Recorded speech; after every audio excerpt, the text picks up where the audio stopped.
And good morning, everyone. Welcome to the Rooftop Sports Show of the morning, talking about the Mariners. So, for the ones that are driving to work, hopefully you are listening to this, and hopefully I'm doing what I can to make your morning traffic commute sound, well, at least with some Mariners baseball in there.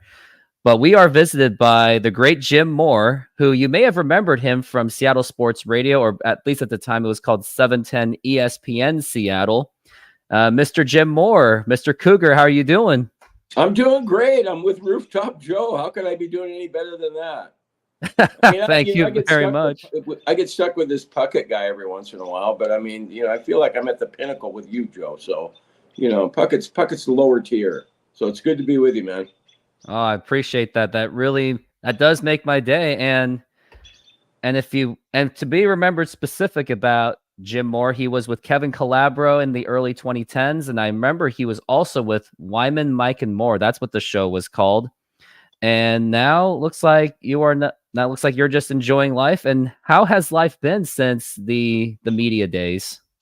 Well, it's been pretty good. I was at KJR for 2.5 years after 710, and lost my job in March.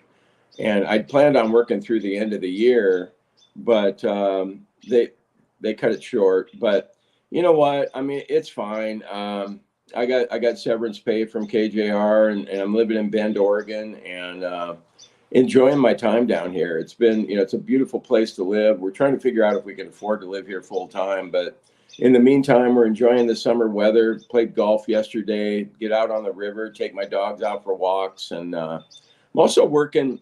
It's been kind of fun, Joe. I've been working the outdoor concerts down here. And so I just stand there and watch people come through metal detectors and then go through the crowd after that and see if anybody needs any help or, is passed out or whatever, and then get emergency help over for them. But it's been fun. It's been a good experience down here so far. Well, it sounds like it has been quite the experience. And when I think of Bend, Oregon, I also think about the final Blockbuster that is there. Have you actually visited that Blockbuster? I have not. I didn't even know that.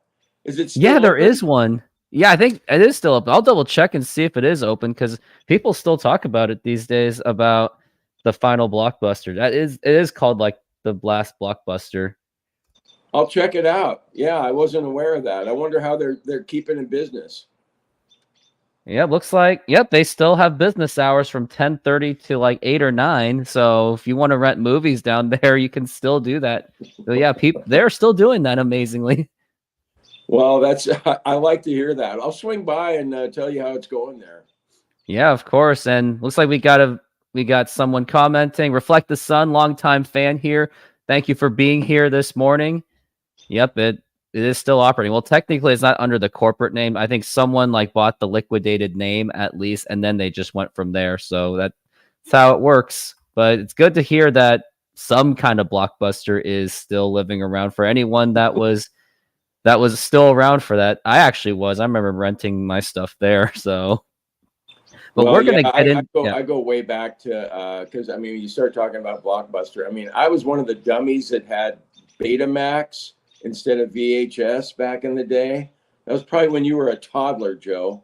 And then I go back, when I was driving back and forth to Pullman as a student. I mean, I go back to the 8-track days. I don't know. I mean, you got to be older than dirt to remember 8 tracks. But, then we went to cassettes, and now everything's digital. So I'm trying, I'm just a cyber dummy, though. Like Puckett gets frustrated with me sometimes when I'm trying to log in. It seems a lot more seamless and easy with you. But I like taking shots at Puckett. Have you noticed? I have not. I didn't get to see them, but I can see that happening. And I've also met Jason Puckett at least a couple times before. He's a cool guy. Was he nice? Yeah, he was nice to me. Yeah. I got to know him and all the other. I got to know half the KJR people too. Yeah, he's been great to work with, and I'm doing a podcast with him Monday, Wednesday, Friday mornings, and I think he's off to a good start with his own venture there. Just like you're doing well. I mean, it's fun to see the progress he's made since day one. He's been really consistent with it too. Every day having his own little show in the morning, and then doing interviews too. And so yeah, we'll see where it goes from here. Yeah, he's been off to a good start. He's at around 2,500 subscribers. So he's on to something, and it is very encouraging to see that we have people like the little guys like us and Jason Puckett doing his own thing. So that way, not like, let's say for Mariner fans, because it has been kind of noticeable that like the Seattle sports media, for the most part, we've actually noticed that they don't necessarily like do anything to keep the Mariners accountable. They just say, "Oh, well, they lost because of this. They lost because of that." It wasn't because of that. They're doing just fine. But now we have people like us.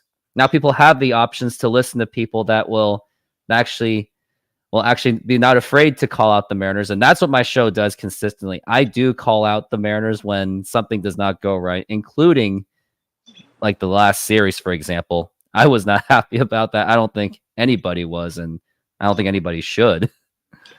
Well, yeah, losing 2 or 3 at Boston, but hey, Joe, don't you think that it's more fun to watch the team since the trading deadline, though? But you know, your other point, I'm with you on that. I tend to think that I go too negative at times, and I'm not sure why that is. I'm usually kind of an upbeat person, I think.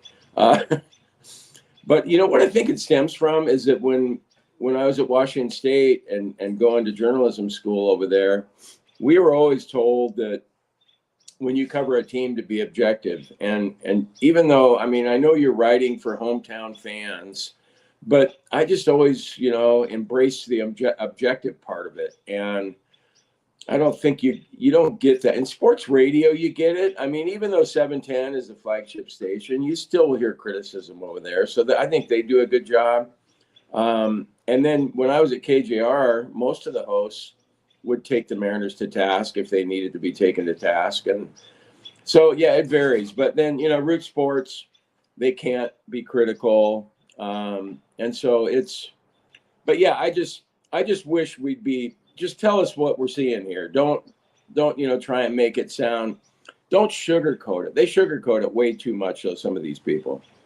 Yeah, like I know that we're all supposed to be fans, but at the same time, we're all not cheerleaders either. Like if we like I feel like this. Anyone should be entitled to any opinion they want, just like my show. Like, and I know others that may block people just because they don't agree. But hey, if someone tells me that, hey, Scott Service is a great manager, you should not criticize him, I'll be like, okay, yeah, I won't block anyone for that. And other people should be allowed to say the other way around, because I don't like the idea of silencing other people's opinions, even if I don't agree with it. And sometimes I'm curious to hear where those people are coming from if they are saying something that I may disagree with, because we can all learn from each other. It doesn't have to be this one opinion is the opinion. Well, you know, I agree with you on that. And I take pride in something I'm about to say. I've never blocked or muted anybody. I don't want to do that. And there's one guy that I really should block. And the reason I should block him is because, you know, man, the names that he calls me, I mean, you know, the see you next Tuesday stuff, you know, and he's actually, you know, he's talked about like wanting to meet up with me and, you know, beat the hell out of me or whatever. And I'm just like, but I don't want to block him, because then I think it would give him the satisfaction that he got to me somehow. But it's just, it's weird. I don't know. I mean, some people really go off the deep end. And you know what's funny, Joe, is like when I used to do the radio show at both 710 and KJR, you have a text line, people writing in every day, you know, like Jim's a moron, Jim's an idiot, Jim sucks, you know, all this stuff. But you know what happens when I write back to those people? I say, hey, man, sorry you don't like what I'm doing, but thanks for listening. You know, have a good afternoon or whatever. I never get confrontational, because I don't think that serves any purpose. And they write back and they feel bad. So I think they feel like they're writing to a black hole or something. But it's just been interesting. And, you know, the part of it, I remember I was talking to Puckett about it yesterday. I mean, one of the reasons I got hired at 710 when I was filling in with Calabro, working with him early on, was that my boss got a bunch of voicemails, you know, saying how bad I sucked and, you know, and all this stuff. And I think what you want in sports radio or doing the podcast like you're doing is to have opinions, and people, whatever your opinions are, you know, some people will agree with you and think you're great, and some people will disagree and think you suck. So better than being in the middle or being vanilla, I guess. But I don't really go out of my way to come up with like a hot take or anything. I think people think maybe that, we're looking for hot takes. I just kind of say what's on my mind. That's basically, I've always just tried to be myself, whether it's sports radio or whether I'm writing a newspaper story or, being with you. Yeah, for sure. And I do agree with everything that you said. Like, yeah, speak with the mind. And it's not necessarily hot takes, although people may twist it as hot takes once in a while. But we're going to just get into the Mariners trades, because ever since the trade, at least up until, I guess, the series against Boston, it was really exciting where we got to see the Mariners huge improvement on the offense. But the 4 key trades that were made, it was for Randy Arozarena, which costed, I think we should just go by it one by one. So the first trade the Mariners made was Randy Arozarena, and that cost just Aiden Smith and Brody Hopkins. They were not even in the top 30, not even in the top 10 prospects. So that was, I guess, the winning part of the Mariners side. But on the Tampa Bay side, maybe they saw value in them. But Jim, how did you feel about that trade when you first saw that trade? I loved it. And those two kids that you mentioned, maybe they'll go on to be stars. Chances are they won't. It blows me away sometimes. Just like in the NFL, sometimes you have a player that you think is pretty good, and then you get like a 5th round draft choice for him. That's kind of the way I felt with Arozarena. Yeah, I mean, he comes to Seattle. He's a proven player. And these 2 kids, like I said, they might be stars, but they also might flame out. And as you pointed out, they're not top 10 prospects. And you get a guy of Arozarena's caliber, and I already love him. I don't know how you couldn't. I mean, especially when Julio comes back, and you got 2 guys that have flair and panache and appear to have a great time playing the game and successful. And you got to really like what he brings to the team, not only the tangible aspect of it during the regular season, adding a bat to a lineup that was desperately in need of another bat, but you got the postseason experience too, where, I mean, it's just insane that one postseason that he had with 10 home runs with Tampa Bay in, I can't remember how many games it was like 20 games or something. So yeah, it's, I love everything they did with the trades. I do. And I'm sure that down the road, there's going to be one of these prospects that we're going to be going, oh yeah, remember that trade for JT Chargois? Well, God, look at this kid they got and what he's doing now. But for the time being, I think the Mariners needed to go all in to take advantage of this pitching staff they have. And I think Jerry DiPoto did a great job at the trade deadline. Yeah, for Randy Arozarena, I definitely agree, because I mean, it was just painful to watch Julio, as he was supposed to be the number 1 guy, and he talked a huge game in spring training. I remember that when he was all amped up, and he was saying that his 2023 season was considered failure, even though that is so far his best season of his career so far.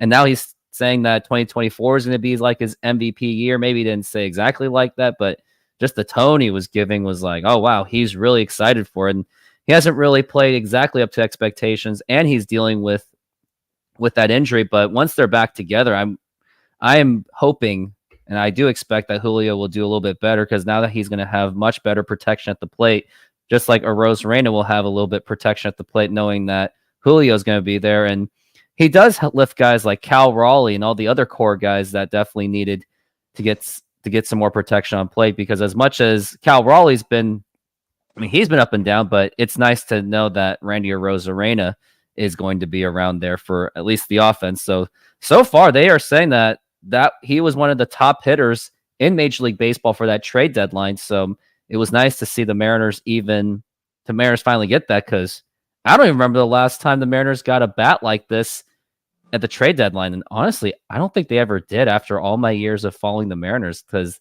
I think they had Santana a couple years ago, I think. And Santana, yes. Wasn't a trade deadline guy, though. Yeah. No, the last time I remember a big trade like that for bats was for Dave Hollins and Mark Whitten back in 1996. How do I remember that? I don't know, but those were the 2 best hitters I remember the Mariners getting. But unfortunately, Dave Hollins did eventually cost David Ortiz, although his name was David Orice, if anyone remembers that. Yeah, and then who? Mark Witten, was that who that? I mean, Hard hitting Mark Witten, and I only remember I knew there was some sort of hit and rhyme in there with him. Yeah, but I don't think he had a sensational Mariners run, did he? No, he did. He had 12 home runs in 40 games, including a grand slam. And reason I even remember this is if anyone remembers this VHS called "You Gotta Love These Guys," which I used to hit that on repeat when I was a kid. That's the only reason I remember who Mark Witten and Dave Hollins were. God, so that's the last time I remember Mariners making trades like that. Well, your memory's better than mine there, Rooftop Joe, because Mark hard hitting Witten or whatever. Yeah, that there've been so many so many players come and go. I kind of forget that, you know, who's been here and who hasn't. Yeah, and now the next guy that the Mariners got, and he has already made significant impact, is Jimmy Garcia. I first thought it was Yimmy Garcia, but it was Jimmy. Now, the cost of that was Jonathan Clase, and I know there were some that were saying that they overpaid for Garcia, which I totally get. I can see where they're coming from. Maybe because the Blue Jays see value in Jonathan Clase, and he actually did provide value despite his limited numbers and his limited time. The Mariners are actually around 12-7 when he played. Not saying he was the reason why he won those 12 games, but he was doing at least the little things to make a difference, and that was what at least he was doing. But I think for the time and the window that the Mariners have for a World Series, which I do believe there is a window for one, I still thought it was the right move. And if Clase somehow becomes an all-star or at least a regular, fine, so be it. Sometimes you got to take those risks to get to that next level, because the bullpen has just unfortunately been a mess. And I really wanted to believe that this was a good bullpen. But without Matt Brash and without Gregory Santos being healthy, it's been very difficult, especially when we saw Ryan Stanek having a last terrible month, as I must say. But yeah, I thought Jimmy Garcia was a great pickup. And your thoughts on Garcia's pickup? Yeah, well, I agree with you. Everything you had to say there. I mean, you bring him in, and as you pointed out, I mean, Santos was supposed to be that eighth inning guy, and he just hasn't been that guy. I mean, I liked his debut though when he got into it with Profar. That was kind of fun, and it was fun. The thing about Rosarena, Julio, Santos, I like having guys that got the. Well, I have to say swagger because I'm older, but I mean, younger guys like you say swag, right? I mean, I like having guys like that on the team. I just think it makes it more fun. And I like that he went after Profar. And, you know, I didn't think Profar had a leg to stand on in that one. Like, what are you complaining about? He wasn't trying to hit you. So that was kind of cool. But then you see his White Sox number. You see him throwing 100 miles an hour, but I heard Bill Kruger the other day on pucksports.com talking about, you know, that he can't he doesn't have good fastball command. So everybody's waiting on his slider. And then it took forever for him to come back from the injury, which I think people expected, but he just hasn't been all that sharp for the most part. And now he looks like he might be down again with another injury. So we'll see. But yeah, so you needed a guy like Garcia to come in. I'm with you though. When I saw how he spelled his name, I'm like, hey, this is cool. It's a Yimmy. You know, but now we got to call him Jimmy. Is that what we got to do? I mean, that's what I've been hearing from everyone else. They've been calling him Jimmy Garcia. You know who he reminds me of? God, he's just a grown-ass man, isn't he? Comes out there. Kind of reminds me of Batista from the wrestling world. And I look at him and I'm just like, Jesus, I wouldn't want to get in a fight with that guy. And no. But yeah, you needed somebody. You needed a right-hand man for Munoz, you know, to bridge the gap from the starters to, because the rest of the guys. I mean, I know Thornton's been reasonably good this year, or else if he hadn't been reasonably good, he would have been sent to Tacoma or DFA'd by now. But does anybody have faith in him when he comes in the game? I don't. And which one do you not have the faith in? Thornton. Oh, Thornton. Oh, do you? I mean, no. And both I like him, local kid, and he's been good too. I don't know, but I don't have faith in him either. Not exactly for high leverage. Like the guys that we have, they're mostly more of a back end non-leverage guys, but we don't have, unfortunately, enough of the high leverage. The only one is Andres Munoz, but he could only do so much. And now Santos is hurt, and now Garcia is going to be up. I still kind of thought that there was work to be done, and I really kind of wish that the Mariners should have tried to sneak in Eric Swanson in there, because he's still in AAA to this day with the Blue Jays. And I do think, knowing how much the Mariners gave up, I think they could have gotten Eric Swanson. Like, I was actually begging for a long time to get Swanson back, although he's been terrible this season, hence why he's in AAA right now, or at least if he was, and I can check if he is. But last time I remember him pitching was like before July happened, or I think it was even before June. And actually, he just started coming back. But I still think the Mariners should have made a run at him, like get Garcia and Eric Swanson back, because Swanson's well known in Seattle. He was actually one of the top pitchers in the bullpen, and I think he would have been quite useful, especially if Toronto wasn't even using him much, at least up until then. Yeah, well, they must have looked at him the way that you just said. With he hasn't been as good as he was in Seattle, and maybe injury concerns. But no, then they went and got Chargois, and his numbers look great, better than they were when he was with the Mariners before. So, I really the move that I liked the most though was Justin Turner. I've always liked him ever since he was with the Dodgers, and I know it has something to do with the red hair and the beard. I mean, he's just a flashy guy, and he just seems, by all accounts, to be so damn likable too. Not just the way he plays, not just the hair, the appearance, but off the field too. I mean, I've been impressed with him getting to Boston to join the team, doing the dugout interview, and smiles a lot. I mean, this guy's been. Of course, he's been through a lot. He even said that he's been through everything that baseball's had to throw at him. He's been DFA'd. He's been traded.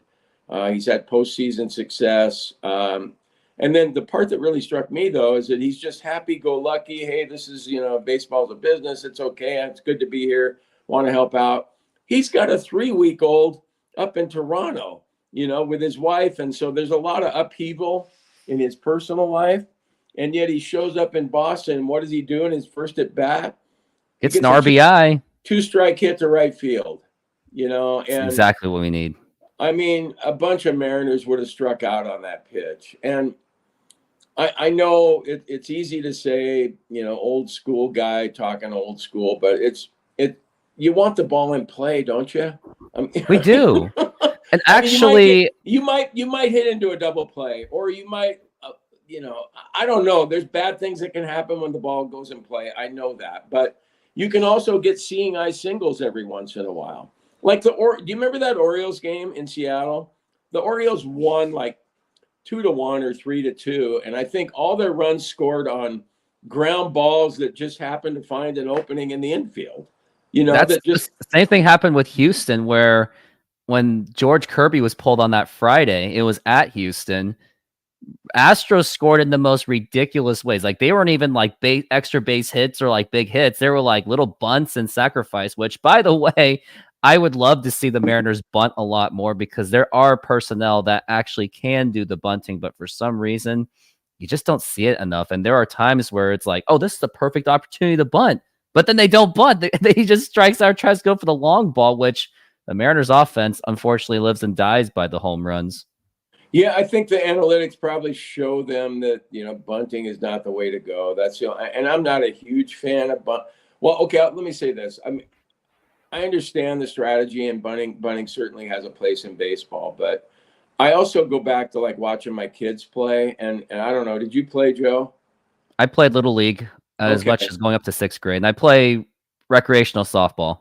Yeah, well, I don't think there's any kid at any time that grows up thinking, God, I can't wait to get in that batter's box and bunt. I remember looking down and getting a signal for a bunt every once in a while, and then seeing that it was on, and I was like, shit, man, I don't want to bunt. I'm up here to hit. But I understand it's different at the major league level. It's a strategic thing. The thing is about the lineup now, at least it has different ways to score. They can manufacture some runs with the additions that they made. Now, I'm a lot more hopeful than I was a week or so ago. A week or so ago, I thought, out of all the years I've been watching the Mariners, this might be one of the worst lineups they've ever had. And that's overstating it, I know. And somebody would say, well, God, Jim, don't you remember the 81 team and how bad they were? No, but this lineup, I don't think what's been so weird about it too is they can be shut down by a fifth starter. Or they can be shut down by the other team's ace. It doesn't matter. It really doesn't matter. How about that one game when the A's, I think it was the A's, it was the Angels. Angels, yep. They pulled the guy out from the bullpen to start, and he went perfect game through 5. Yep. I mean, come on. I'm pretty sure I added that guy on fantasy baseball because that's actually my flagship strategy is when I'm moving pitchers around, I'm always looking at the Mariners schedule and I'm always adding every starter that's playing against the Mariners. And it's actually carried me to second place in my league because of it. Well, we watch it night after night, day after day, week after week. And that's why, I mean, at least Dipoto, I mean, he understood. He saw what everybody else is seeing. He knew that something needed to happen. And you don't want to squander this opportunity you have with the best starting rotation in baseball. Yeah, it is the best starting rotation in baseball. And I would hate to see the Mariners not even get any kind of playoff success with this amazing starting pitching rotation because it is the best that I think we had ever seen easily since 2001. Some may say that 2014 I thought was the most underrated with Felix Hernandez. And I think it was like James Paxton was called up and there was Taijuan Walker. That one was okay. But 2001 was memorable. And also anyone that had Randy Johnson in it was also considered a top starting rotation. But I think this is the best that we had ever seen in the history of the Mariners. And it would be tragic if the Mariners don't end up with anything out of it. Just like what happened to Felix. Like, I actually still feel bad for Felix to this day that he pitched his heart out and didn't even get a one-game playoff out of it. Yeah, no, that was, God, it wasn't comical, but after a while you were just shaking your head because, I mean, Felix had to just shut the other team, had to blank him, or else he wasn't going to be the winner. But you talk about 2001, the one guy I remember in that rotation that shouldn't have had as good a record as he did was Paul Abbott. His ERA was like 4 or 5 or something. It was 4. He's still got a 17-4 record. How do I remember that? He did. Yeah, no, I know it was insane because he wasn't that good. It's just that the Mariners, scored 5 or 6 runs a game that year. They did. But little do people remember, too, in Game 4 of the American League Championship Series against the Yankees, he was actually pitching a no-hitter till 5, but unfortunately Lou still pulled him because Abbott was like walking the entire lineup and he still somehow got away with it. But the bottom line is he still gave up no hits. So that's another way to remember Paul Abbott was. So Paul Abbott was a decent starter. He was. But do you think he'd be cracking the starting rotation this year? No. I don't. Some would even say he may not even crack Major League Baseball. And it's not his fault or anything. It's just the game has just evolved so much that now you have to pitch not only just a fastball that's fast, but you also have to pitch it with a spin. And that's also the reason why that's why there's a belief that the Tommy Johns have just been spiking is because of the way that they're pitching, even though I'm still one of those people that say, well, Scott Service should have at least kept like George Kirby for like one more inning, especially if he didn't even crack 90, but he's been getting close to 100 just like he was yesterday. And I actually thought that was one of the few games where I was like, okay, fine, pull him out because Boston has kind of got to him. And it was kind of a miracle that they only got 1 run out of George Kirby. So that was the one time I was like, okay, you can pull him out. But there are times where we have seen where I'm like, Scott Service, I get it. I get that you're scared about these injury concerns, but sometimes you got to take a risk. But that's my hot take on how starters should be handled. But there's still not a perfect way of doing it. No, I know they try and look toward the future and preserve these guys too. And it's a fine line there because in the moment you're thinking, okay, they need to keep him in there. And then in hindsight, if the reliever comes in and does poorly, you think, God, what an idiot. If the reliever comes in and does well, then you're going, well, okay, that was a good move by Service. So sometimes you can't win with that. Okay, Joe, I want to ask you a question. Like the top 3 guys, Gilbert, Kirby, and Castillo, How do you rank them? Because a lot of people are thinking, even though Castillo is still considered, I think at this point would be the going game one of the playoffs, but more and more, it seems to me like he might be the number 3 guy, with either Kirby or Gilbert being 1A, 1B. Well, yeah, and after we talk about the starting rotation, I want to go over the final grade and your opinion about the trade. But yeah, let's answer this question. I actually thought Castillo, and I would have been considered crazy to say this. I actually thought George Kirby was the number 1 starter since the start of 23. I thought even before the opening day of 23, I thought Castillo should have been moved to number 2 because I was more high on George Kirby. So I think he's the number 1 guy, although just by how the season's been going, they're going to say Logan Gilbert, but I'm more of a George Kirby guy, and he's actually my favorite player on the team right now. Well, yeah, I think you can have a good debate over Kirby and Gilbert, but I think Castillo's as good as he is, and I love watching him. God, he just looks so effortless out there, like the dreads, everything he's got going on. But I think he's a 3 guy, which yeah, I agree with that. Not by much. I mean, if it's a horse race, he's in the photo at the end. Well, that's the thing about Castillo. It's either one game he looks like a Cy Young Award winner, and the other game it's like, okay, Scott, you can pull him now. Well, he's got a tendency to give up home runs. He's been a little better this year with that than last year, but I think last year he gave up 28 or something. I mean, he was something like that. Yeah, it was definitely the high 20s. It's so weird to me because I see his stuff and I'm going, God, how do you give up so many long balls? But he's still really good pitcher. I mean, that's pretty obvious. Well, I guess home runs are bound to happen when when the starting rotation as a whole has a difficult time even walking players. So when you give batters strikes, I guess home runs are bound to happen. So I guess you got to give one or the other kind of thing. So yeah, I guess that's how we feel about our starters. But what was your overall final grade on the trade deadline of the Mariners? A. Yeah, I would give them an A for what they did. Puckett and I were talking about it yesterday. In baseball terms, I think he liked what they did, but he would give them like a double. And I told him I thought it was like a triple, and it was like a stand-up triple. Like it wasn't even like a throw to third from the relay guy. I thought a home run would have been if they'd gotten Guerrero or something like that. That would have been cool. But no, I'm excited about the team now. I wasn't excited about the team last week because I think now they certainly have enough to win the division with what they did, and they're kind of borderline on maybe being able to go toe-to-toe with the Orioles and Yankees with the moves they've made.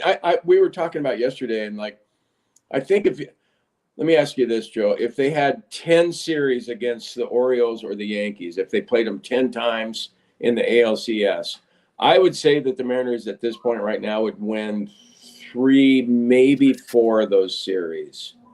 But you still got to give the Orioles or Yankees the advantage in a series against Seattle.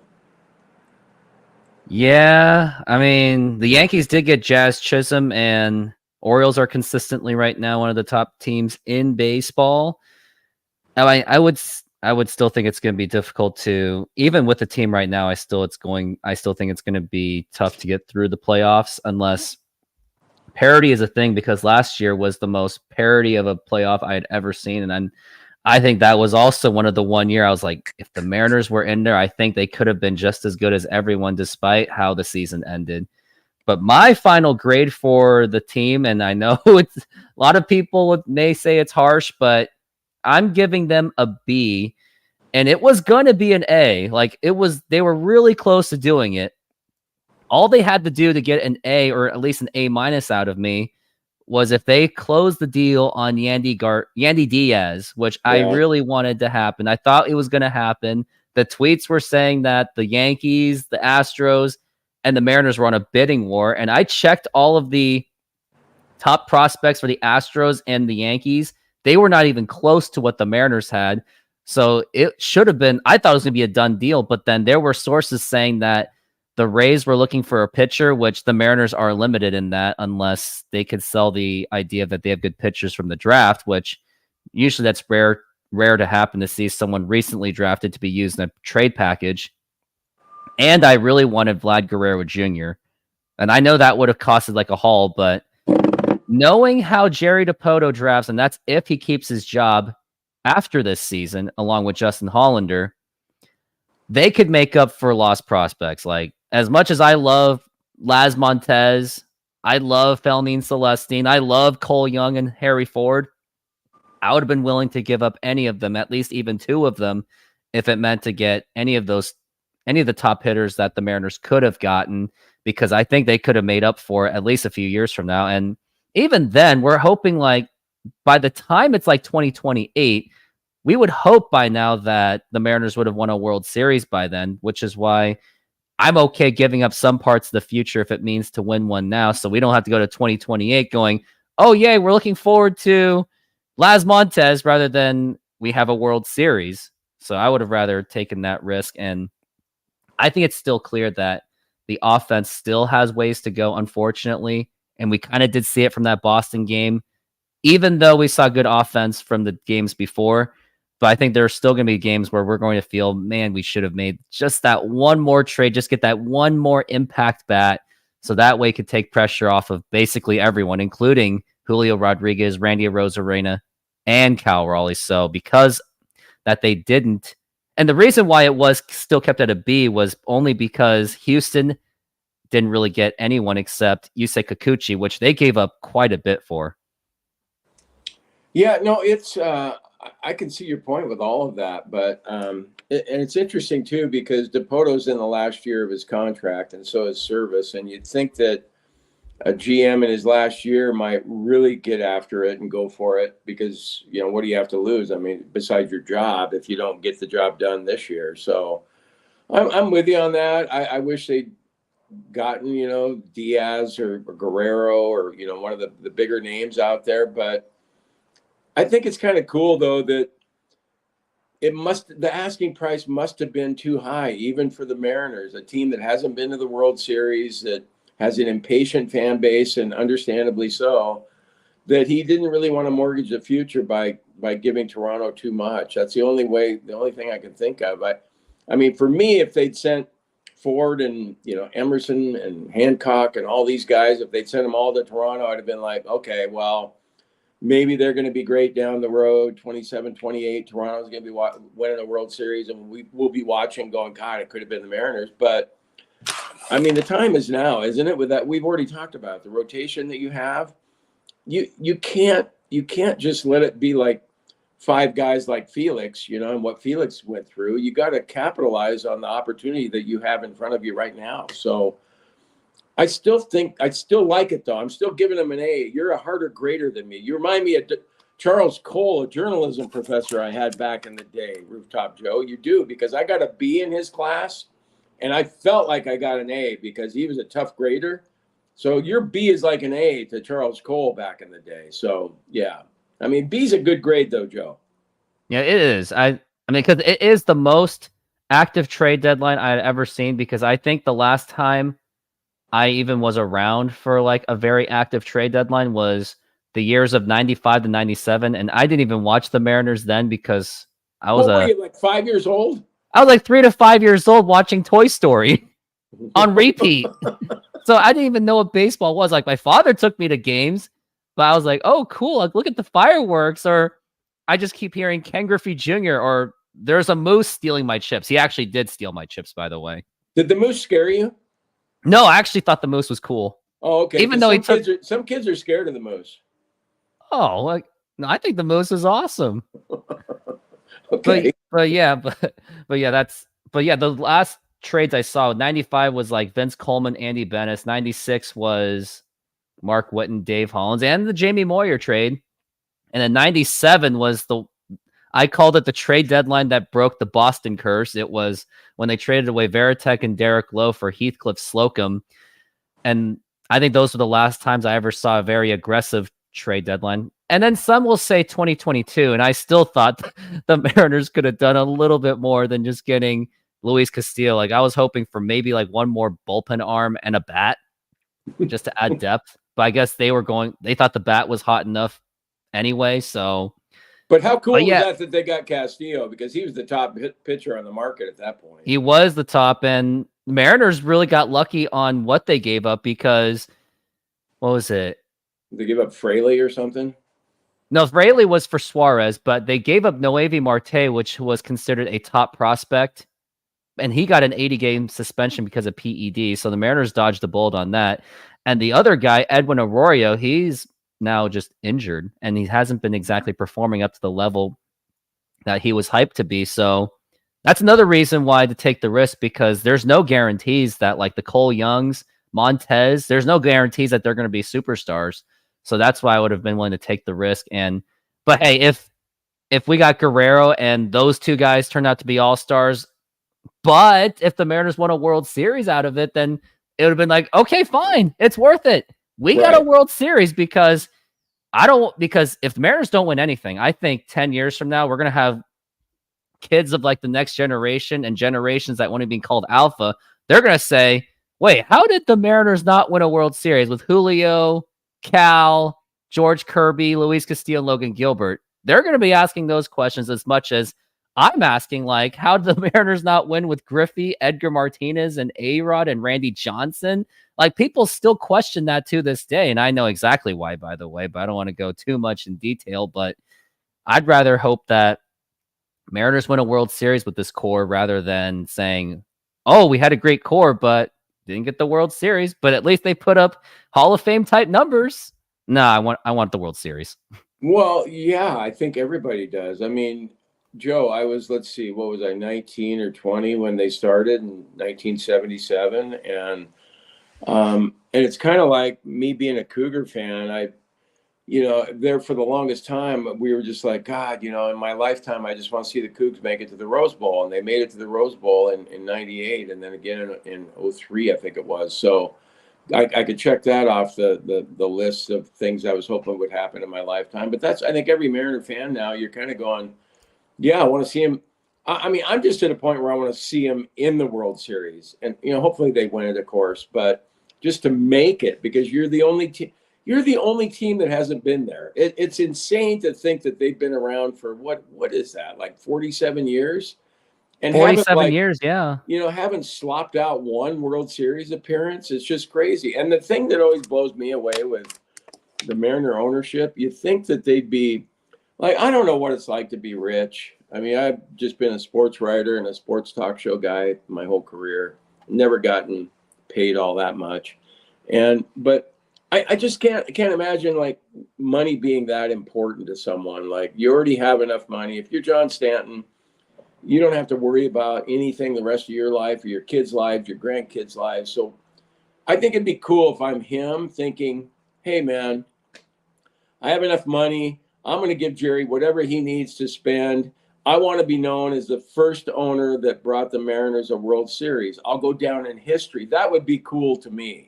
I'd rather have that than, an extra $18 from a beer that I'm selling at T-Mobile. Just give me, hey, River, come here. River, my dog's trying to wander over to, come here. The neighbor's not happy about my dog situation. Sorry about that. Is your dog a golden retriever? Yeah, he's kind of wandering back over here. But no, I would want to be known as more so than like, hey, God, he made $5 billion in his lifetime. I'd rather have it be like $4 billion and be the guy that brought the Mariners the first World Series. And to be I always think to myself too, when players come here, I know they don't necessarily want to come here if they're hitters, not a good hitter's park, a lot of travel issues going to and from Seattle. But if you were on that first team that made it to the World Series, you'd be legends around here, wouldn't you? They would be most remembered. You'd go into a bar in Seattle like 20 years from now, and if you played on the 2024 Mariners team that finally broke through and made it to the World Series, everybody's buying you drinks. To thank you. Pretty much. Yeah. Well, my take on the ownership, and as much as I, of course, criticized John Stanton and everything, understandably, sports business is a very costly business. We all know that. I mean, it's to the point where owners are asking the city for money for stadiums, and that's a whole different issue because I know that issue very well because I know about the whole Sonics and stadium situations. But besides the point is that most owners that I do notice, I notice that a sports franchise is like their secondary to like tertiary source of income. Like someone like Steve Ballmer, he treats the Clippers like it's a toy. He'll put every bit of money he will on that. And I think John Stanton, I think that this is maybe his secondary or could be primary. So if there was an owner and his breadwinner was a sports franchise, I can understand why why he doesn't necessarily like go too expensive about it. But if it's like if you're like Steve Cohen and you have like this huge business that made you money to get the Mets, then yeah, absolutely you should spend as much as you can. So there's always like that fine line on ownership, but it's also about how he runs it. But yeah, I still think that. Well, you know, Joe, you can also argue that teams like the Mets, the Padres, they've spent a lot of money and brought in quality players, and it hasn't worked out. So I get that side of the argument too, but I like that they're at least giving it a go this year with the trade deadline, and you know, you get the comments from Cal Raleigh about how it's a morale boost and gives you a confidence boost, and I know they were just playing the White Sox initially on the road trip, but they just seem to have more zip even before Rosarena got there, and you know, just knowing that the ownership and front office is in behind you and trying to help you out, I think that helps mentally too. It really does. And we saw that Cal Raleigh did criticize the ownership. And I actually honestly thought that he was going to be traded. I thought he was going to be part of Eugenio Suarez and Jared Kelenic leaving just because he said that. And I was thinking, oh, well, at least we got Harry Ford to look forward to, I guess. But thank goodness that they didn't trade him. But I was 100% behind him because that was when like John Stanton really should have really got it done. And unfortunately, he seems to be no better than the Nintendo ownership. And there are times where I'm thinking I might actually miss the Nintendo ownership because at least they threw a bone. They threw all the bone to Bill Bavasi. They gave him all the spending authorizations that he would have wanted. So I kind of noticed that where when Mariners are contending, they always say that they don't have money, but then when the Mariners play stink, they have money. Just like when Zarenzek had money he was allowed to spend $240 on Robinson Cano. So it's like a flip-flops the ownership that we have seen. Well, you know, the last 2 years and when they did the whatever Dipoto called it, reimagining, rebuilding, restocking, whatever, and they tore it down to the studs basically. When they did that, at the time he said, you know, we'll spend when it's time to spend, and we'll go after bigger names when it's time to go after bigger names. And so I think at that point we were going, okay, we get it. But that time was 2 years ago and last year. And what they did in the off season, who they brought in, I mean, the Colton Wongs, the Tommy LaStellas, all that crap. I mean, it was, and then, you know, going, well, if he plays to the back of his baseball card from 2018, well, shit. 2018 was 4 years ago or whatever, you know. They got lucky with Suarez. They got lucky with Suarez. They did. I think he was just kind of I'd call him a throw. I mean, Winker was the guy they wanted, expected to produce, but you know, Suarez was so much fun to have around. But I don't know. I think they really had to go after it in an extra way this trading deadline because of what they didn't do over the winter time. And, you know, fortunately, Polanco is coming along now. I mean, God, for a while there, everybody was thinking Colton Wong was back again. Yeah. And if not, like, without the home runs, I think he would have been just as bad as Colton Wong. And Colton Wong was really painful to watch. And even at the time when they made that move, I was still like, they still could have done better than that. Especially when he's transitioning from National League to American League, because I noticed that when Mariners get someone from the National League, they actually take time to adjust. Yeah, it's there's just like a long list of people that have come here and never did adjust. I mean, Jeff Cirillo comes to mind. Yeah, he was so good with the Brewers and the Rockies. He did nothing. Wasn't so good here. Yeah, I learned. I actually once met Jeff Cirillo before. It was really awkward. But I made a huge mistake when I was like, hey, I remember you from the Mariners days. I was trying to be so nice about it. Oh, he gave me that stare of death. It's one of those days he would love to forget. And I don't blame him because it just didn't work out. And the only part of him that worked out with the Mariners was his defense, but his bat just wasn't there.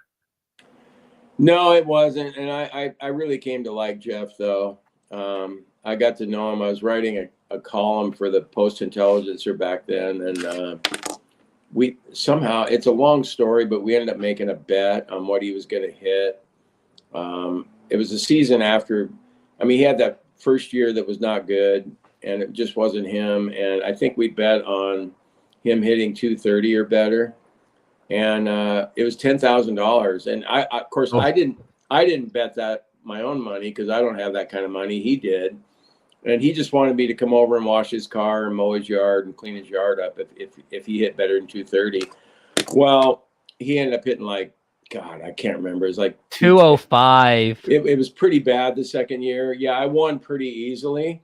But to his credit, he came through with the 10 grand. It went to like a couple of my well, I call them mine. They're not my charities, but Alpine Animal Hospital in Issaquah is where I take my dogs over the years. He gave $5,000 to them, and he gave $5,000 to the Kitsap County Humane Society. So, and he showed up for a photo op at Alpine Animal Hospital, and so he's a class act in my book. But boy, it didn't work out very well in Seattle for him, did it?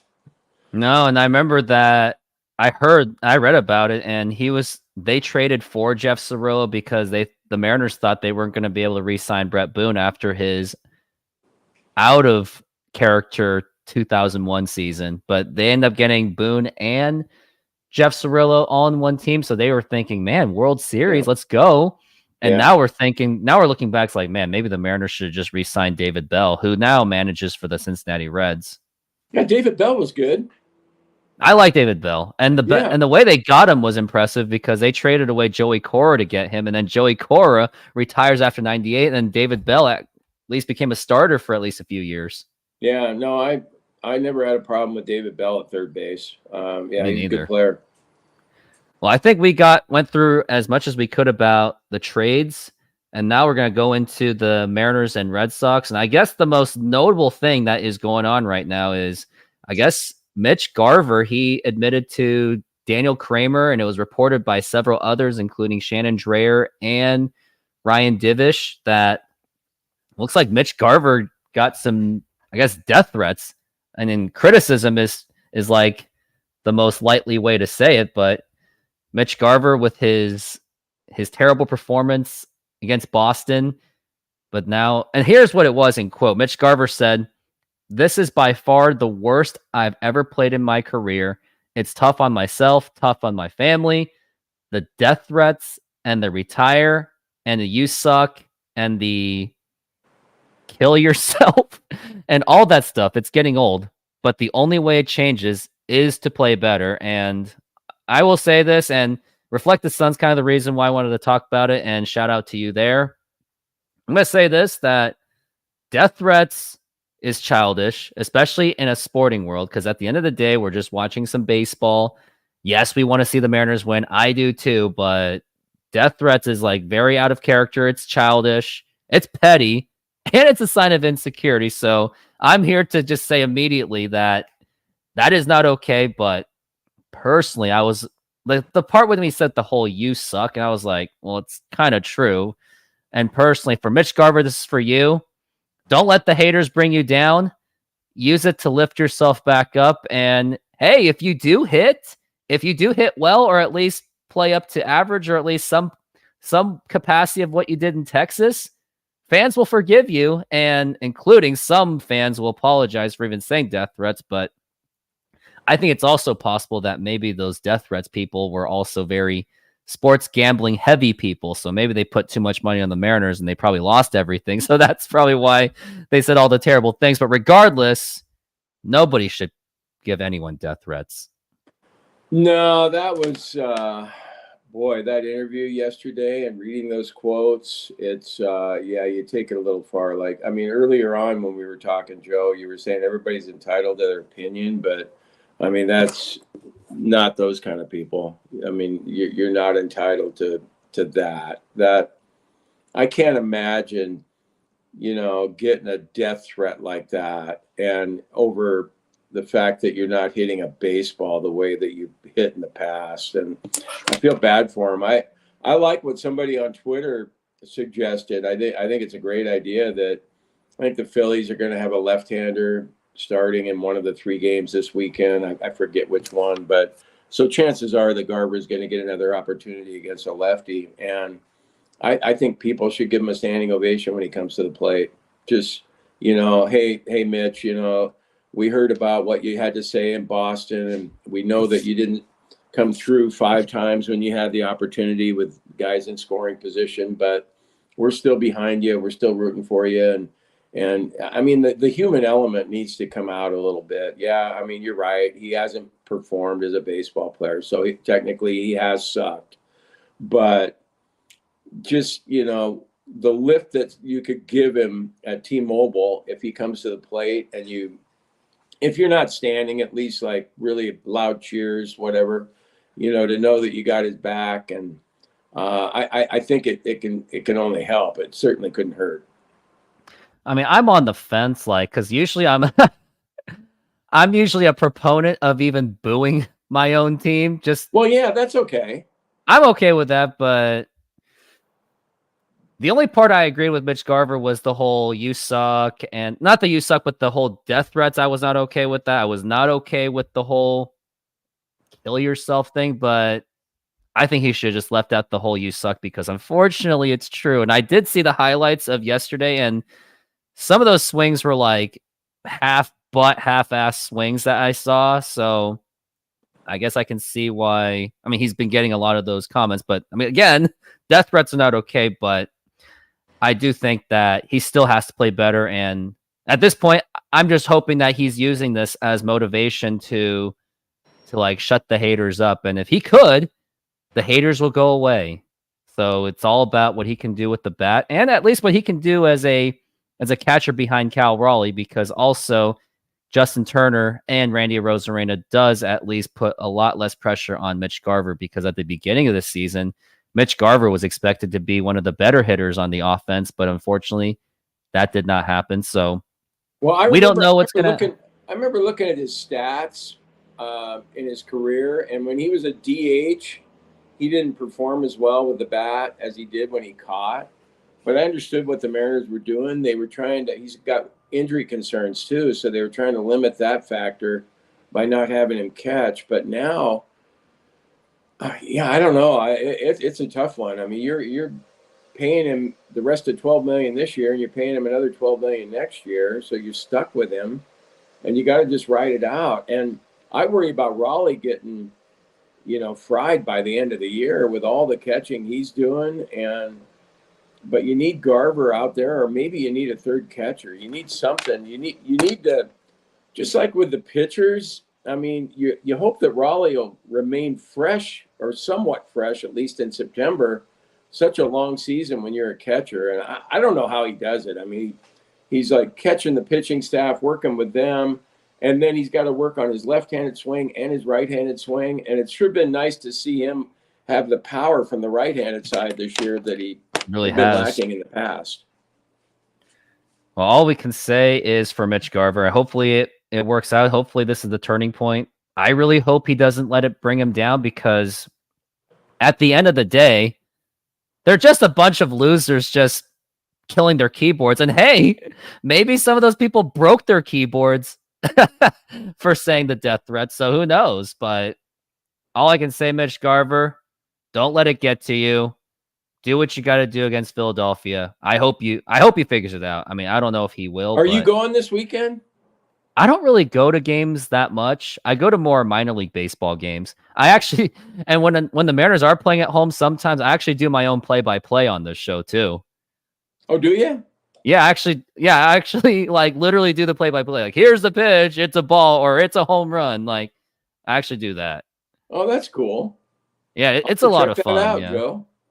Yeah, you should check it out. And of course, you'll know once I do that. But let's get into that Red Sox series really quickly. And at least on the offensive side, it was looking at least pretty good in the first two games, despite Logan Gilbert really got his butt kicked on Monday. But the first two games, like, there was like, wow, if the Mariners could at least, like, they only have to score 10 runs a game, but if they could at least go more than 3, then Mariners going to win a lot more games with the starting pitching. But unfortunately, on yesterday, they only scored 2 runs. They left a ridiculous amount of runners on base, and Mitch Garver was contributing to that, which is why he got the comments he got, unfortunately.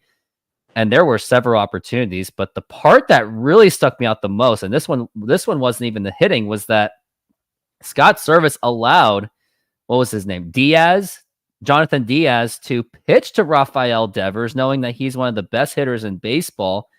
And in a situation like that, when you have a man on second base, I would have at least walked him to even give a chance for a double play. But instead, he allowed a pitching to happen for a AAA guy. But Service likes to run with that lefty-lefty matchup, but unfortunately it didn't work again. And I thought he would have learned his lesson from the Yordan Alvarez decision with the Robbie Ray. Yeah, I saw that there were a lot of comments about that. And yeah, you make a good point. You put him on, you got maybe the shot at a double play. You avoid a hitter of his caliber beating you the way he did. But yeah, I think what it came down to is, I'm sure it was a lefty, and he liked that matchup, or he wouldn't have pitched to him. But yeah, I mean, like, his run didn't matter. I mean, you're worried about the guy at second. You don't care about the guy at first. So, the thing is, though, on something like that, if it had worked out, then it would have looked like a brilliant move. I mean, sometimes you just can't win. I don't know. Where are you with Service as a manager? You lukewarm on him? You give him a C, or what do you give him? Oh, you're going to love this. I wanted him gone after 2018, but I knew that wasn't possible because he has a very close relationship with Jerry Dipoto. But I think he should have been gone after 18, because I was seeing all of these problematic decisions, like the matchups, when he pulls his starters. And there are times where a bullpen pitcher pitches, like, he gets out of the inning and it took like 5 pitches and he still pulls them for the next guy. And sometimes it works, sometimes it doesn't. And there are times where I'm like, he pulls his starters early and it works out for the rest of the game, but I'm still like, yeah, but I still think we could have gotten more innings out of, or more of a performance out of, like, Logan Gilbert or George Kirby or even Luis Castillo, although he has gone up to 100 several times, at least more than I think anyone else has, if I'm correct. But even if it does work out, I'm still like, well, we could have saved the bullpen arms, because what he's doing to save the starters is coming at the cost of the bullpen. And I did see some people debunk me going, well, the Mariners innings pitched for bullpen is still less, but still, in a strategic standpoint, I'd still like to see the Mariners, like, at least not overuse their bullpen, because that's what we saw out of Matt Brash, because he was used quite a bit last season, and now he's dealing with that Tommy John. So I've unfortunately been done with Service, and that Yordan Alvarez home run, thanks to the Robbie Ray decision, that's when I thought he should have been fired, like, for sure, but he still has his job. Not a fan, huh? No. I actually thought Service might get dusted when they got swept by the Angels at home. I thought that might be it for him. No, but Jerry Dipoto just won't fire his friend. That run they had against the Angels, losing 3 or 4 before the All-Star break, and then getting swept at home by Swept at home. I know. And what's funny too is that I was glad to see that they did better against the White Sox in Chicago. But I'll tell you, that 4-game series when the White Sox played in Seattle, I know that the Mariners won 3 of the 4, but the White Sox weren't too bad then. I mean, at that time, I couldn't have imagined they'd lose. What are they, 16 in a row they've lost now, 17? They haven't even cracked 30 wins. I mean, they're going to set an all-time record for being the worst team in baseball history. They're close. Anyway, that series in Seattle, I don't even know why I'm bringing it up, but if you hadn't known what the Mariners record was or the White Sox, you'd think, well, these are two evenly matched teams. You know, the Mariners happened to come out on top, but and that was the encouraging thing about the White Sox series was we know they're crummy, but the three starters the Mariners faced in that series were quality guys, and they scored a lot of runs off of them. So that was great to see. That was impressive. And the reason why I did feel at least some slight encouragement from that White Sox series was because at home, when they were at home against the White Sox, most of those wins were like at the skin of their teeth. Like they easily could have been swept by the White Sox in that series. So that's why I was willing to say, okay, maybe this is a sign of things to come. Not by much, but at least I will give it to them that they at least hammered the White Sox. And I was hoping that they would take that momentum. I kind of felt they weren't going to, at least for that first game, because they had just got off the plane from Chicago. I mean, it shouldn't have been a long flight anyway, but even then, but I don't know. Like sometimes when you transition from one place to the other, that first game usually doesn't go well. But I still think they easily could have gone at least 2 out of 3. And now that's why I think the Mariners have, by default, despite how good the Phillies are, and despite that they're kind of on and even though they're kind of on a tough road, or they're not playing exactly as well as they should, but they're still a good team. And even though they are a good team, I still want to see a 2 out of 3 just to make up for the Boston series. And that I think Houston is playing the Tampa Bay Rays. I can check on that. But if they are playing the Tampa Bay Rays, then I think a 2 out of 3 is a bare minimum must. Well, yeah, but I mean that Philly series. I mean, you don't see them in Seattle very often, and having the best record in baseball, that'll be a good test for the Mariners, and it should be.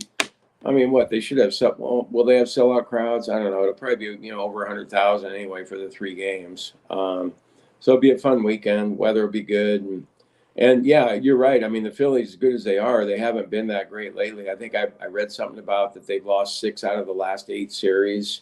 So you're maybe catching them at a good time. Yeah, hopefully they can take advantage of that. Take at least 2 out of 3 to make up for the Boston series, and let's take a look and see who are the starters going to be for that series. Taking a look for the Seattle Mariners, it's going to be Brian Wu, who is 4-1. So surprisingly, he is still pitching. But that health concern is that's the thing I'm nervous about, is his health, because as much as Brian Wu's been arguably one of our best pitchers as well, he also doesn't have a longevity. And my crazy idea with him is try to see if he can pitch in the bullpen, maybe call up Emerson Hancock, because if I know it's a crazy idea, it's probably not an idea that they're even thinking about. But let's say Brian Wu pitches good in the bullpen, you can at least have a high leverage guy, and then maybe have Emerson Hancock as a 5, because at least he can at least for sure give you 5 or 6 innings. And the Phillies, they got Phillips, who's actually a good pitcher, 2-0 with a 2.81. On Saturday, they've got Bryce Miller against a guy with a 5 ERA, but we know how Mariners are afraid of the 5 ERA guys on their offense. And then on Sunday, they've got Logan Gilbert and I think it's Zach Wheeler. I'm pretty sure. If it's not, yeah, Zach Wheeler. So I do expect it to be a tough series, but hopefully, I still think they can at least squeeze out a 2 out of 3. Yeah, I hope you're right, Rooftop Joe. I mean, yeah, coming home, they had the day off yesterday. They had a day game, well, sort of a day game yesterday. I mean, a day off today. Where am I? Yeah, so I mean, it sets up well for him. And you mentioned Miller. He's starting Saturday, I think you said. He's starting Saturday. How terrific has he been lately? I mean, he's been good all season, but he's been better than good lately. I mean, he's been and that's your number 4 starter. He'd be almost a number 1 starter on some teams. At least, like if he was like on the White Sox or Oakland, he would easily be a number 2 or number 1. Yeah. So, and with your comments on Wu, I can see your point on that also. But I mean, he's used to being a starter. Who knows how effective he'd be out of the bullpen? I'm sure he'd be willing to do it. But you're right. I mean, it seems like every start now, there's some sort of concern about a hamstring or something going on there that isn't quite right with him. And yet he remains effective. Yeah, he still does. But it's like, how long can that last is what I'm concerned about. And I do think if it does continue, maybe they'll explore that option, but I don't expect them to do it this season, because as much as we like Emerson Hancock at times, he still struggles at times, where there's a reason why he's in AAA. And I guess that's also a reason why he was pretty difficult to trade, because of how he's been doing at the major league level. So I guess they're not going with, can't really sell him on upside anymore, because at least that's what they have seen already out of Emerson Hancock, which is sad, because his name was almost as big as George Kirby's name when he was in the minor leagues with him. Well, he could still end up. I mean, we haven't seen enough of him, and I was just sitting here thinking that, I mean, one of the reasons he hasn't pitched more for the Mariners is because their 5 starters are so good. There's no room for him to join the rotation. So, I mean, most teams would kill to have a 5th starter like Emerson Hancock, I think. But unfortunately for him, the Mariners are, I mean, the 5 guys they got are better than he is. And so, yeah, he's stuck where he is. Yeah, and change of subject, but the interesting thing about this homestand is it's a lot of things to actually think about. You've got Mariners they're back at home since they got swept by the Angels. Who knows what the reception of Mitch Garver is going to be? It's probably going to be that standing ovation. Like, I know how this works. You'll boo him, won't you? If I do, oh man, everyone would just look at me in a weird way. I would do it, but because he got the DT, death threats, I wouldn't do it. Now, if he was complaining about, oh, they're saying I suck, oh yeah, 100% would go, but because he got those, I'm like, okay, fine, I won't boo, but if you suck after this series, and then I'll go back to normal and do that. But yeah, Mitch Garver's coming back. I just appreciate seeing the human element from him. I do. And yet the cynical side of me is like, come on, man, you're making $12 million a year. How bad can it be? You know, that just shows you, though, that, well, money isn't everything. And he probably, what do you think Mitch Garver would give up? How many millions would he give up to be hitting 250 with 20 home runs by now? I mean, I bet you he'd give up half that, 12 million. Maybe not. No, maybe that he could put $6 million towards trainers and like the Driveline Academy that Ty France and JP Crawford went. So it's all up to him, I guess, if he wants to do something. You know what? You mentioned Driveline. I'm glad that. Well, I'm not glad. God, this is gonna sound terrible, but it just seems like everyone who goes to Driveline comes out and it's like, everything's like, wow, angels are flying around and.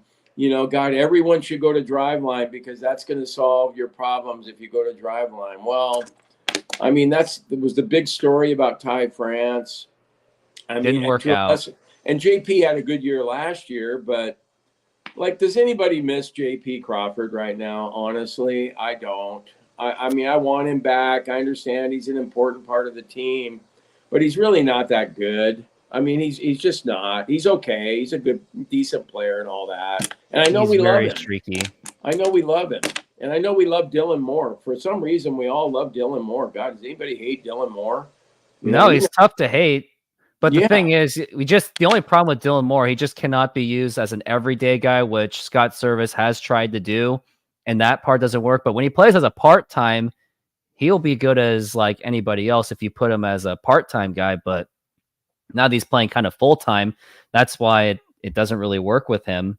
But yeah, we love Dylan Moore. But for JP Crawford, as much as I want him, and I don't really believe in him that much, but his job is not going to be safe any longer, especially if the Mariners are holding on to like Colt Emerson and Cole Young. But Cole Young is definitely on his tail. He's not doing fantastic in AA, but by next year, JP Crawford's got a lot to look at, and so hopefully he can figure that out. And other reasons why the Phillies series will also be interesting is Randy Arozarena will make his home debut along with Justin Turner, and I would imagine they're probably going to be met with standing ovations just because of, one, their names, and two, how they've been performing, because they've been performing at least better than what we have right now. Well, and then especially you got two guys that started the season poorly and then have been coming on of late, though. Uh, Turner, I think I read where he's hitting 300 in July or something like that, and nice to have guys that don't strike. I mean, Rosarena I know strikes out a lot, but you get the punch with him too. I mean, you don't just get the strikeouts and ground balls to shortstop or whatever. But with Turner, I really buy into that veteran experience too. A guy who's been there and the intangibles that he brings, and he can really help a lot of the younger players. And a better option that you have at first base than Locklear right now. And so you put him over there and pencil him into your lineup every day, and hopefully he can remain as hot as he's been. And 39 years old, I'm hoping that we look back on Justin Turner in 2024 and go, God, that was a great pickup, because the Mariners actually made some headway in the playoffs with that guy on their roster. Yeah, Justin Turner has been through the look at. Initially, when I saw the trade happen, I was like, oh, yeah, we're not getting Vlad Guerrero, aren't we? And maybe the Mariners won't get Yandy Diaz. And unfortunately, I was correct on that. But it is good to have that kind of leadership quality in there. And it's the same thing that Carlos Santana does. So maybe this could be the Carlos Santana move of 24 as it was for 22. So we'll see on that. And hopefully, if the Mariners can win 2 out of 3, and let's say Houston loses 1 of 3 somehow against this guy, that's going to happen. But if they can at least get 2 out of 3, I'll take it and say, okay, fine, Boston, I'll forget about the Boston series. But if you go 1 out of 3, Mariners, I am not going to forget the Boston series then. So hopefully they can get 2 out of 3, at least out of Brian Wu, because the Mariners usually win with Brian Wu and Logan Gilbert on Sunday. You would think that he's going to have a bounce back, because that game on Monday against Boston seemed to be a bit uncharacteristic for him. Yeah, the only other game I can remember was at Minnesota, a day game this year, where he struggled in the first inning. But I think, yeah, maybe too much is being made of that strike call that the umpire missed. But and I appreciated what he had to say afterwards, that that he got screwed, but at the same time he recognized that he needed to be better than he was. I mean, it was just one extra base hit after another, just needing 1 out to get out of the inning and limit the damage to 2 runs or 3 runs, even 4 runs. But to get 7 runs with 2 outs, that's, I don't want to say it's inexcusable, but it was unfortunate, certainly. It really was. And yeah, there was that controversy with the umpire, and I know this is a pretty weird example, but as for someone that plays softball, even when the umpire gives me a questionable call for at least a couple of seconds, I'm like, "What? Come on, that was a strike." But then I brush it off immediately and I look at it as an opportunity to pitch better and make the pitches look unbelievable. So, I mean, I probably personally, if I was Logan Gilbert, I wouldn't have expressed anything about the umpire. That's the only thing I wouldn't have done. I would have just move on from that. And yes, it's easier said than done, because we're talking about major league level, and umpires, they get criticized all the time. But I don't think the umpire would have been the reason for the loss. I think it was just Logan Gilbert he just happened to struggle, and Boston just happened to get to him. So hopefully he will have a better response for the Philadelphia game. Yeah, no, I think in that situation, if you're him, you got to think back to maybe a ball that you threw that shouldn't have been called a strike and was. I mean, certainly he's had a lot of those too. So, and then trying to be philosophical about it, evening out over the course of a season. Yeah, that was a bad call, but I've also gotten some strike calls that I shouldn't have gotten. So, but no, I think you're right though about Sunday. I think he is going to bounce back. I mean, there's no reason to believe that he's not going to follow up one bad outing with another. Not the Logan Gilbert we've seen this year. Yeah, well, we'll see about that, but we're getting close to the end of the show, and I saw that there was a question by one of our fans, and for everyone that has commented, I definitely appreciate the comments and the engagement, especially throughout my entire time as a YouTuber. But this is from Gamer11, and I guess this was a question for you. He said, in quote, "I'd love to hear Moore's thoughts on the A-Rod interview with Brock and Salk on whether the Mariners should bring him back in some capacity at some point. Team celebration, Mariners Hall of Fame or maybe a ceremonial first pitch. Yeah, well, I didn't hear the interview. I think I heard about it, that A-Rod would like to kind of come back and, thank the fans.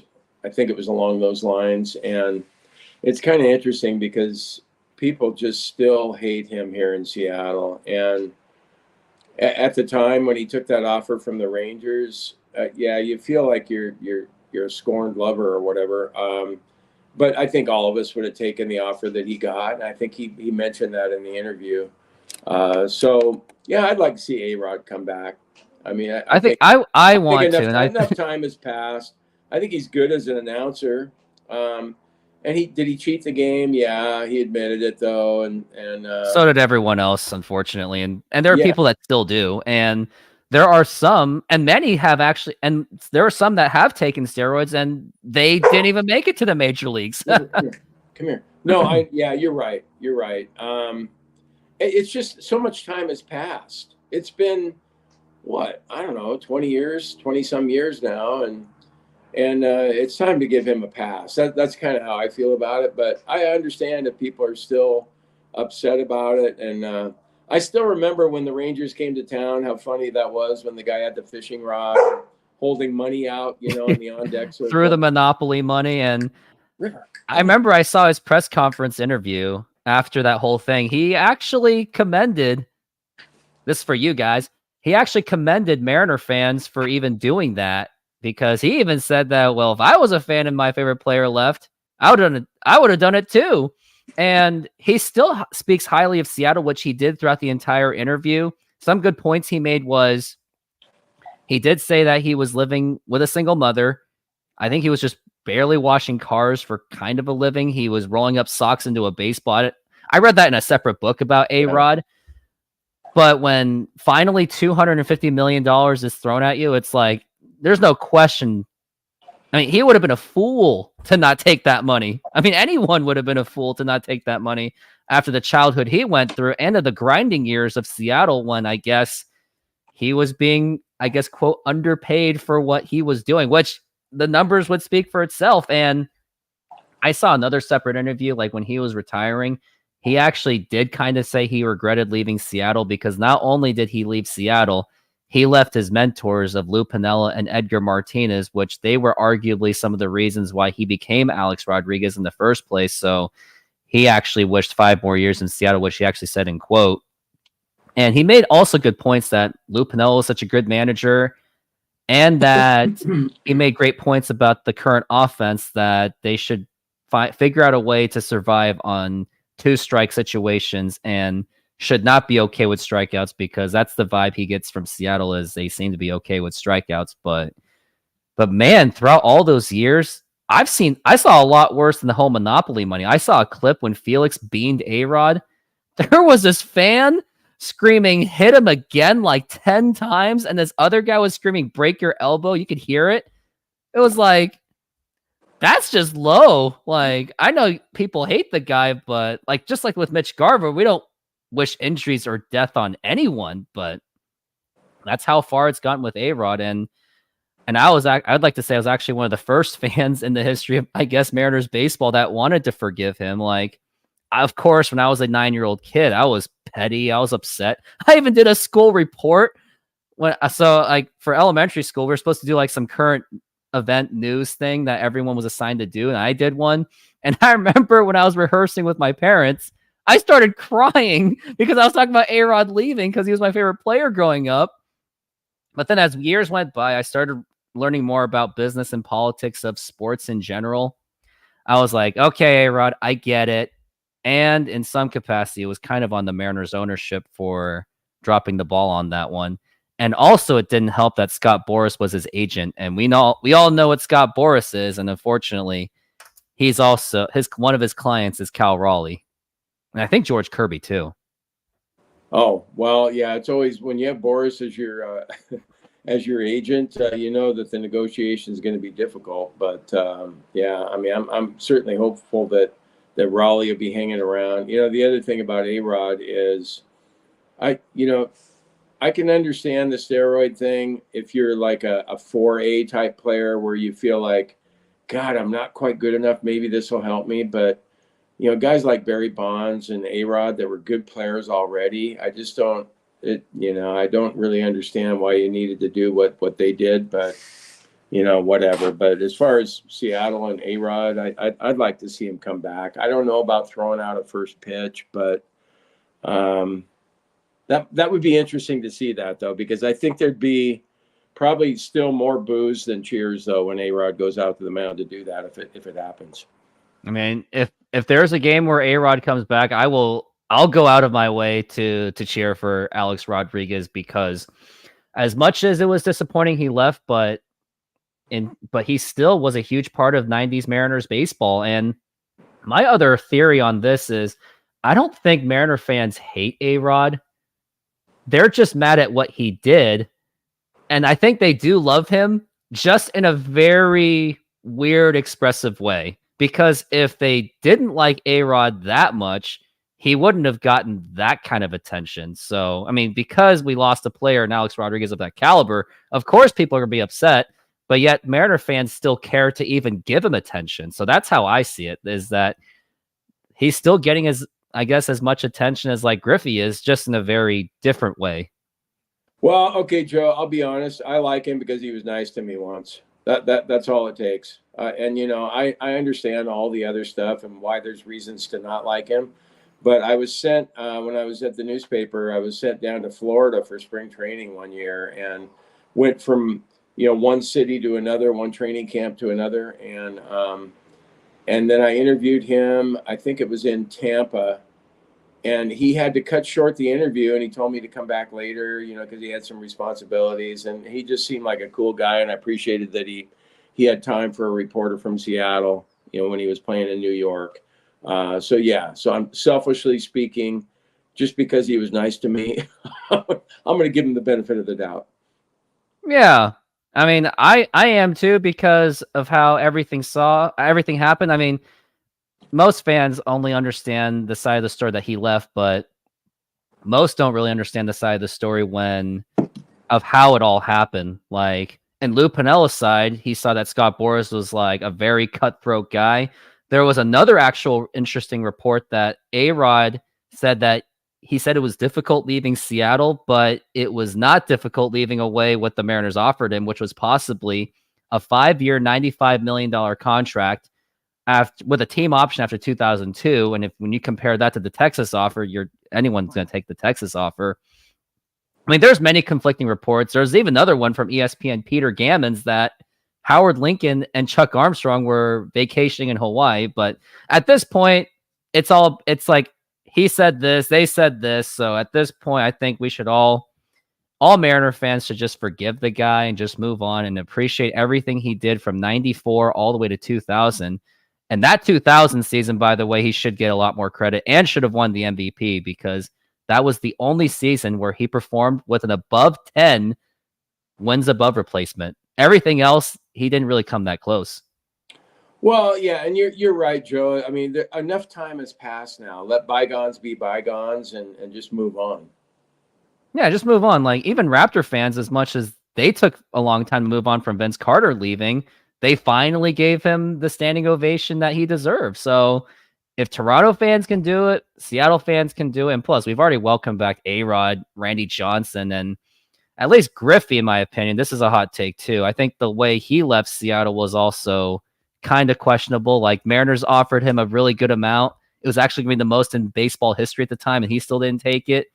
I mean, he eventually made more money with Cincinnati anyway, because Cincinnati still paid his contract until 2024. So, yeah, well, I mean, it is what it is at this point.